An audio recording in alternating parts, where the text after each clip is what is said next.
안녕하세요. 15년차 피부과 전문의 황성환입니다. 제가 레지던트 때 피부과를 배우고 공부할 때 교수님들이 이제 화장품은 딱 두 가지 강조하셨거든요. 보습제 그리고 선크림. 물론 나머지도 다 쓰면 좋겠지만 사실은 이 두 가지만 잘 바르시면 피부에는 이제 99점이다. 이렇게 이제 저희가 배웠거든요. 제가 우리 PD님하고 얘기를 해보니까 누구는 뭐 2시간마다 더 바르라고 하는데 누구는 화장하면 더 바르지 말라고 하기도 하고 너무 의견이 분분하니까 어떻게 해야 할지를 모르겠다고 다들 하시더라고요.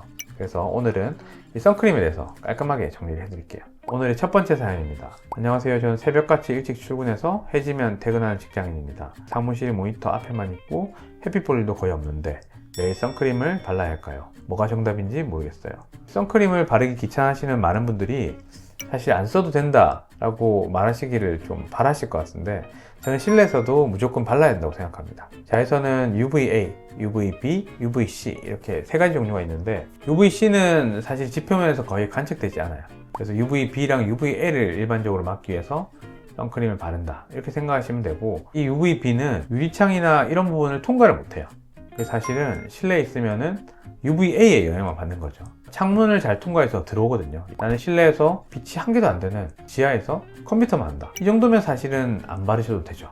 근데 일반적으로 저희가 사무직이라도 실내에 있으면 창가를 통해서 햇빛이 들어오잖아요. 그렇게 오는 햇살에는 당연히 자외선인 UVA가 섞여 있기 때문에 저는 실내에서도 자외선 차단제를 발라야 된다고 봅니다. 창문으로 들어오는 거, 점심시간에 밥 먹으러 나갈 때 혹은 출퇴근할 때 맞는 자외선 양도 모아보면 생각보다 크거든요. 그러니까 실내에서도 발라야 됩니다.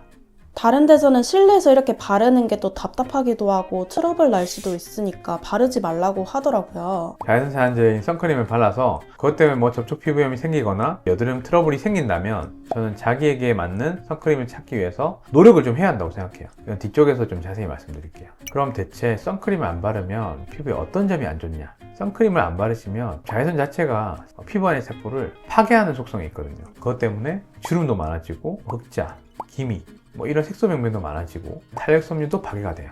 그래서 얼굴 탄력이 떨어지고 홍조가 더 심해지게 되는 거죠. 햇빛의 영향은 극단적으로 어디서 볼 수 있냐면 얼굴과 엉덩이의 피부를 비교해 보시면 돼요. 얼굴은 나이가 들면서 기미 잡티가 올라오고 홍조가 생기고 주름도 생기죠. 근데 엉덩이는 안 그렇잖아요. 가장 큰 차이는 햇빛의 영향을 받느냐 안 받느냐거든요.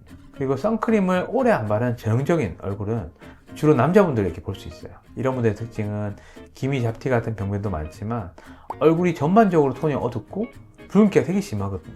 선크림을 그러면 안 바르면 어떻게 되느냐? 피부과에서 일반적으로 안 좋다고 하는 거는 거의 다 생긴다. 원장님은 꼭 선크림을 바르는 편이신가요? 저도 발라야 한다고 생각하는데 잘 챙겨 바르지 못하는 것 같아요. 출근할 때 한 번씩 까먹을 때도 있고. 본인은 안 바르시면서 잘 바르라고 하시는. 올바른 정보는 전달해야 되니까요. 그리고 또 운전하는 사람들은 오른쪽보다 왼쪽에 더 빨리 노화되고 기미나 이런 게 올라온다고 하잖아요. 저도 운전하니까 왼쪽의 얼굴이 뭐가 더 많이 올라왔어요. 원장님도 기미 관리하셔야죠. 병원 때문에 맨날 바빠서 못하다가 저도 얼마 전에 이제 기미 토닉 치료를 주기적으로 하기 시작했거든요. 근데 남자도 기미가 생기나요? 네. 나이 많은 분들은 남자분들이 더 많아요. 그러니까 여성분들은 이제 호르몬 영향, 임신 영향 이런 것 때문에 광대 쪽에 많이 생기는 경향이 있는데 남자들은 주로 옆쪽에 많이 생기거든요. 정말 근데 정말 시꺼멓고 정말 심해요. 전반적으로 다 시꺼머니까 그냥 원래 시꺼멓다 이렇게 생각하는 거죠. 근데 그게 보면 상당수가 다 기미예요. 보통 피부과에서 꼭 바르라고 하잖아요, 선크림을. 근데 실제로 원장님도 그렇고 연예인 박재범도 선크림 안 바른다 하거든요. 그분들은 박재범은 이게 방송 일정이 엄청 많잖아요. 그게 보통 이제 화장을 하겠죠, 메이크업을. 그 메이크업에 전부 다 이제 자외선 차단되는 성분들이 포함되어 있어요. 아 그래요? 네. 여자들은 그러면 선크림 안 발라도 돼요? 거기다 여자들은 더 그게 더 하잖아요. 거기 선크림까지 바르면 더 차단이 많이 되는 거죠. 그래서 남자분들이 사실 바르는 게 더 중요해요. 화장을 안 하기 때문에. 그러니까 박재범이 일 안 하는 날과 일하는 날이 있겠지만 아무리 그래도 일하는 날이 좀 더 많지 않을까요? 또 태생적으로 유전적으로도 타고나기를 또 얼굴이 잘 안 타고 피부가 하얀 사람이 있어요. 남들 그렇다고 나도 따라하면 망한다. 근데 원장님 옛날에는 왜 까마셨어요? 제가요? 30대 때 까마시던데. 지금 좀 좋은 걸 하기 위해서 좀 그렇게 하는 거 아닌가 싶어요. 피부 말고는 40대가 넘어가면 느껴지는 게 또 있어요. 피로가 잘 오고 옛날은 이렇진 않았어요. 다른 일정을 많이 할 수가 없어요. 예전에는 일하고 끝나고 모임 갔다가 뭐 PT 갔다가 집에 12시에 들어와서 자고 뭐 이런 식이었는데 요즘은 뭐 야간 진료하는 날은 집에 가면 쓰러지죠. 옛날과 똑같이 살 수는 없을 것 같아요. 새벽에 화장실 가는 경우도 생기고. 그건 진짜 슬프다. 좀 있으면 느끼실 거예요. 아 진짜요? 네. 다른 유튜브를 보니까 SPF 10, 뭐 30, 50 사실 큰 차이 없다. 숫자가 높을수록 피부를 막아 숨을 못 쉬게 해서 트러블이 난다 하던데 이게 사실인가요? 그럼 굳이 높은 걸 쓸 필요가 없는 걸까요? 이거는 제가 사실은 할 얘기가 많은데 결론부터 말씀드리면 무조건 SPF가 가장 강한 걸 발라야 된다고 생각해요. SPF 한 50 정도는 발라야 된다고 생각해요. 저희가 선크림을 추천되는 용량보다 적게 쓰고 있다 라고 보통 얘기하거든요. 이게 뭐냐면 일반적으로 저희가 이제 얼굴에 선크림 바를 때 검지손가락 이제 2마디만큼, 여기 보면 이 2마디만큼 짜서 이제 바르는 게 얼굴에 바르는 정량이거든요. 이 선크림을 이렇게 검지 2마디만큼 짜서 바르시는 분이 없을걸요? 많이 바르시는 분들 끽해봤자 이 1마디 바를 거예요. 근데 이 1마디를 바르면 정량의 절반 바르는 거잖아요. 절반만 바르면 SPF가 어떻게 변하냐면 SPF 50짜리가 25가 되는 게 아니고 한 10 정도밖에 안 돼요. 그러니까 SPF는 무조건 제일 높은 걸 쓰시면 돼요. 왜냐하면 추천되는 정량만큼 안 쓸 거기 때문에 제일 센 걸로 쓰세요. 제가 한번 직접 보여드려 볼게요. 검지손가락에 선크림을 2마디를 이 정도 제가 제 얼굴에 발라보면 이런 식으로 절반 정도만 뭐지? 이렇게 하게 원래 근데 눈가는 원래 안 발라요? 예, 눈 붙어 있는데 눈 두덩이는 보통 잘 안 바르고요. 그럼 거기 부분만 타는 거 아니에요? 근데 보통은 이제 이 눈썹이 앞으로 튀어나와 있기 때문에 보통 이 눈 두덩이 부분을 햇빛을 보통 많이 막아주기도 하거든요. 아. 네. 저는 눈하고 많이 가까운 부위는 안 바르시는 걸 추천해요. 지금 이 얼굴이 아무튼 온전한 정량을 다 바른 거라 보시면 되고 타이밍도 중요한데요. 외출 직전에 급하게 바르는 것보다 최소한 2-30분 전에 미리 발라서 충분하게 흡수시켜주는 게 좋아요. 다음 사연입니다.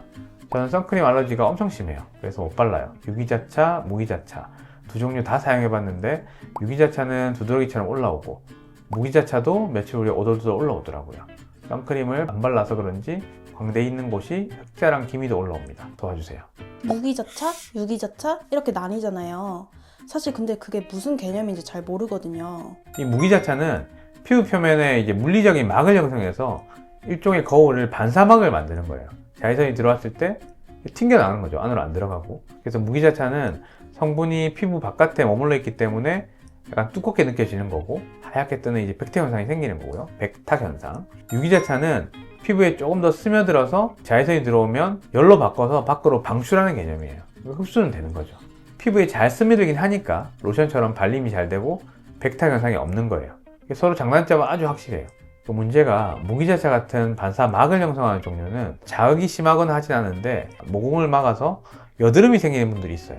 여드름 환자분들이 무기자차를 잘못 쓰면 여드름이 좀 심해지는 경우가 있고 피부가 좀 예민하신 분들은 유기자차를 쓰면 접촉 피부염이라고 선크림을 바르고 눈 주변이나 뭐 볼이 가렵고 막 따갑고 하는 피부염이 생기는 분들이 있어요. 그래서 저희가 일반적으로 환자분들에게 추천을 할 때 환자분 피부가 민감하다, 화장품 이런 거 바를 때마다 자주 자극되는 경향이 있다, 이러면은 무기자차를 쓰라고 말씀드리고, 여드름 피부다, 뾰루지 때문에 힘들어한다 이렇게 하면 모공을 안 막는 유기자차를 쓰라고 말씀드린 경우가 많아요. 거의 대부분 이제 시중에서 유통되는 선크림들이 이 무기자차랑 유기자차가 섞여 있는데 일반적으로 피부과에서는 대부분 이제 무기자차를 1차적으로 추천드리긴 합니다. 그리고 두 가지 제품이 다 문제가 된다.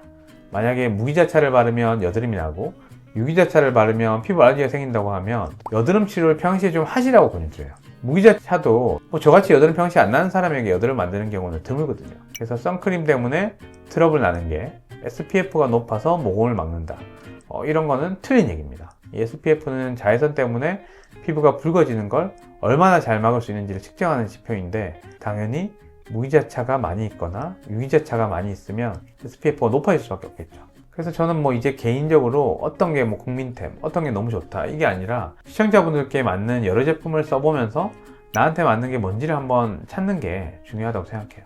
올리브영이나 다이소 같은 데 가면 테스터들 되게 많잖아요. 제법 잘 팔리는 제품들이라서 얼굴에 한번 써보시고 구입하셔도 되고요.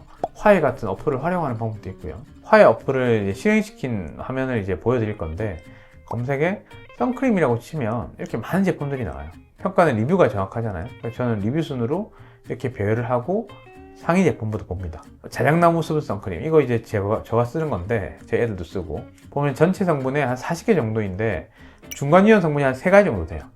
그래서 중간 위험 성분이 3개면 엄청 양호한 편이에요. 보통 한 3-4개 써보면 자기한테 제일 잘 맞는 제품 찾으실 수 있을 거예요. PA? 그게 뭐예요? SPF라고 하는 건 UVB를 얼마나 잘 막느냐고 이렇게 생각하시면 되고, PA라고 하는 건 UVA를 얼마나 잘 막느냐 이렇게 생각하시면 되거든요. 그래서 SPF는 한국에서 50까지 표시할 수 있게 돼 있고, PA는 1+, 2+, 이런 식으로 4+까지 표시될 수 있어요. SPF 50, PA 4+면 가장 강력하다 이렇게 생각하시면 됩니다.